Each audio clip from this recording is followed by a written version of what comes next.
এক নজরে দেখে নেব আজকে সারাদিনের শিরোনাম।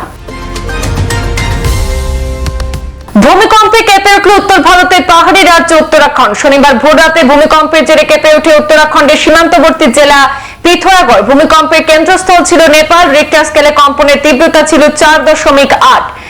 ভূপৃষ্ঠ থেকে 10 কিলোমিটার গভীরে ছিল কম্পনের উৎসস্থল। নেপাল, ভারত ও চীনের বেশ কয়েকটি এলাকায় এদিন কম্পন অনুভূত হয়েছে বলে জানা গেছে।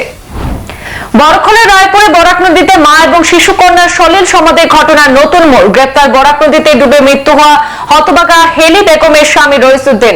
স্বামী রইসুদ্দিনকে গ্রেপ্তার করেছে অরুণাচল পুলিশ। পরিকল্পিতভাবে স্ত্রী এবং কন্যাকে হত্যা করে দুর্ঘটনার রূপ দেওয়ার চেষ্টার অভিযোগ মৃতার পরিবারের। অভিযোগের তদন্তে নেমে স্বামী রইসকে শুক্রবার গ্রেপ্তার করে জোর তদন্ত শুরু করেছে পুলিশ। মাত্র 45 বছর বয়সে ভারত সরকারের গৃহ মন্ত্রণালয়ের সশস্ত্র সীমা বলের 67 নম্বর ব্যাটালিয়নের এএসআই পদে অরুণাচলের তাওয়াংয়ে কর্মরত অবস্থায় অকস্মাৎ মৃত্যু ঘটল শ্রীভূমি জেলার পাথারকান্দি বৈঠাখাল চা বাগান এলাকার কাটাবাড়ি গ্রামের প্রদীপ গোয়ালার। মৃত সেনার পার্থিব দেহ ভারতীয় জাতীয় পতাকা দিয়ে ঢেকে উপযুক্ত মর্যাদা জানানো হয় এবং পরে পার্থিব দেহ বিমানযোগে বৈঠাখালে নিজের বাড়িতে এনে শেষকৃত্য সম্পন্ন করা হয়েছে বলে জানা যায়। পরিকল্পিতভাবে 13 মাসের কন্যা সহ স্ত্রীকে হত্যা করেছে স্বামী রইসুদ্দিন বড়ভূঁইয়া। কাছাড় পুলিশের তদন্তে বেরিয়ে আসলো ভয়ঙ্কর তথ্য। ঘটনা তদন্ত করতে গিয়ে অসঙ্গতি পেয়েছিল পুলিশ। 1 মাসের ভেতরে পরিকল্পিত হত্যাকাণ্ডের ঘটনার চার্জশিট জমা দেওয়া হবে বলে জানালেন কাছাড়ের পুলিশ সুপার নোমাল মাহাতা। একদিনের সফরে শ্রীভূমিতে আসলেন মন্ত্রী পবিত্র মার্গারিটা। জেলা বিজেপি কার্যালয়ে এক সভায় যোগদান করলেন কেন্দ্রীয় সরকারের বৈদেশিক বিষয়ক এবং বস্ত্র বিভাগের রাজ্য মন্ত্রী পবিত্র মার্গারিটা। নবনিযুক্ত শ্রীভূমি জেলার 4টি বিধানসভা সমষ্টির 12 জন মন্ডল সভাপতি সভানেত্রীদেরকে আজ উত্তরীয় পরিয়ে সম্মাননা প্রদান করেন মন্ত্রী পবিত্র মার্গারিটা। এদিন মন্ত্রী সাংবাদিকদের মুখোমুখি হয়ে প্রতিক্রিয়া ব্যক্ত করতে গিয়ে কংগ্রেসের তীব্র সমালোচনা করেছেন। কাছাড় জেলার স্থায়ী বাসিন্দা নামে শ্রীভূমি জেলায় বরাদ্দ প্রধানমন্ত্রী আবাস গৃহ। 80% আবাস যোজনা দালালদের মাধ্যমে বিক্রি করা হয় বলে অভিযোগ। 40 থেকে 50,000 টাকা বেনিফিশিয়ারিকে দিয়ে বাকি টাকা ব্লকের বিডিও এবং দালালরা আত্মসাৎ করার অভিযোগ। ভৈরবনগর উন্নয়ন খণ্ডের দেদার দুর্নীতির ভয়ঙ্কর পর্দাফাঁস। সিএম ভিজিলেন্সের অভিযোগ জানানোর পর এবার অভিযোগ উত্থাপন করে থানায় মামলা দায়ের। আজ কুয়েতে পৌঁছলেন ভারতের প্রধানমন্ত্রী নরেন্দ্র মোদী। দুদিনের সফরে একাধিক গুরুত্বপূর্ণ বিষয় নিয়ে সেদেশের প্রশাসনের সঙ্গে আলোচনা করবেন তিনি। পাশাপাশি কুয়েতে প্রবাসী ভারতীয়দের সঙ্গে দেখা করার কর্মসূচি রয়েছে প্রধানমন্ত্রীর। 1981 সালে ভারতের তৎকালীন প্রধানমন্ত্রী ইন্দিরা গান্ধীর পর আর কোনো ভারতীয় প্রধানমন্ত্রী সেদেশে যাননি। 43 বছর পর কুয়েতের যুবরাজ আমির শেখ মেশাল আল আহমেদ আল জাবের আল সাবাহের আমন্ত্রণে মোদী শনিবার কুয়েতে গিয়েছেন। দ্বিপাক্ষিক চুক্তি স্বাক্ষর করে ফুটবল টুর্নামেন্টের মতো একগুচ্ছ কর্মসূচিতে সারবেন দুদিনে, এমনটাও কর্মসূচি রয়েছে। তপসিয়ার পরে এবার নিউ আলিপুরে অগ্নিকাণ্ড। শনিবার দুর্গাপুর সেতুর নিচের বস্তিতে অগ্নিকাণ্ডের ঘটনা ঘটল। শনিবার সন্ধ্যা নাগাদ আচমকায় আগুন লাগে সেই বস্তিতে। আগুনে লেলিহান শিখা গ্রাস করেছে সেই বস্তির একাধিক ঝুপড়ি। মুহূর্তের মধ্যে ধোঁয়ার কুণ্ডলিতে ছেয়ে যায় আকাশ। বহু ঝুপড়ি বাড়ি থেকে বিস্ফোরণের শব্দ শোনা গিয়েছে। গ্যাস সিলিন্ডার ফাটার শব্দ হবে বলে মনে করছে দমকল কর্মীরা। ঘটনাস্থলে পৌঁছায় দমকলের একাধিক ইঞ্জিন। আগুন নেভানোর চেষ্টা করে দমকল কর্মীরা।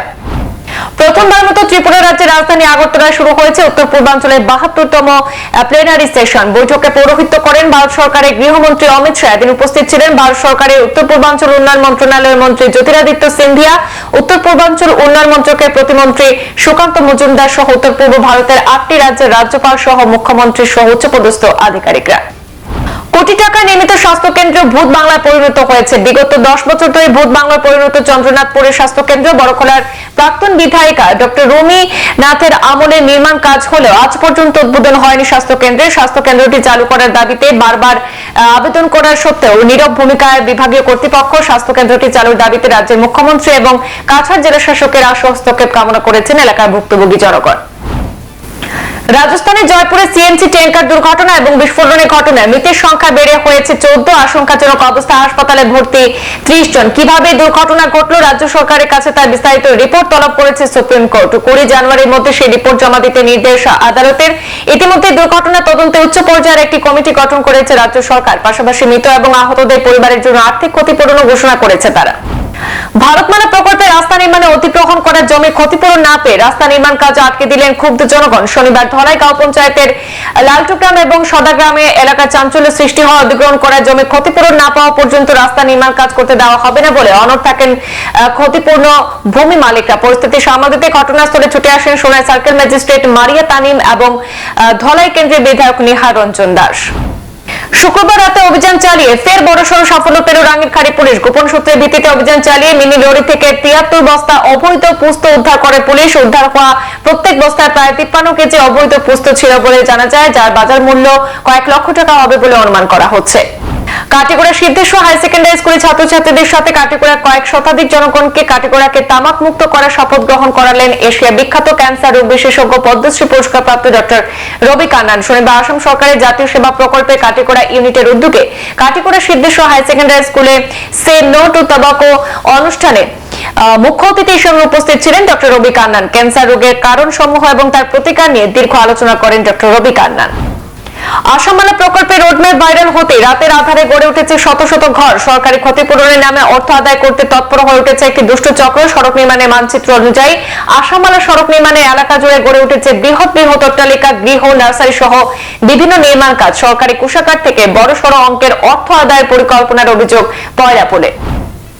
মাদকদ্রব্যের অপব্যবহারের বিষয়ে সচেতনতামূলক কর্মসূচি অনুষ্ঠিত হল করিমগঞ্জ জেলা তথা বর্তমান শ্রীভূমিতে। অনুষ্ঠানে আমন্ত্রিত হিসেবে উপস্থিত ছিলেন পদ্মশ্রী পুরস্কারপ্রাপ্ত ডক্টর রবি কান্নান।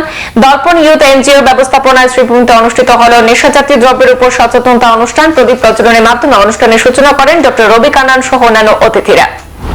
শনিবার শিলচর ন্যাশনাল হাইওয়ে আশ্রম রোড তপবননগর 24 প্রহর শ্রী শ্রী হরিনাম মহাযজ্ঞ অনুষ্ঠানে কয়েক হাজারের অধিক ভক্তদের সমাগমে মধ্য দিয়ে অনুষ্ঠিত হয়। সেখানে 24 প্রহর শ্রী শ্রী হরিনাম মহাযজ্ঞ অনুষ্ঠানে বরাক উপত্যকা থেকে কয়েক হাজার ভক্তরা মিলিত হন।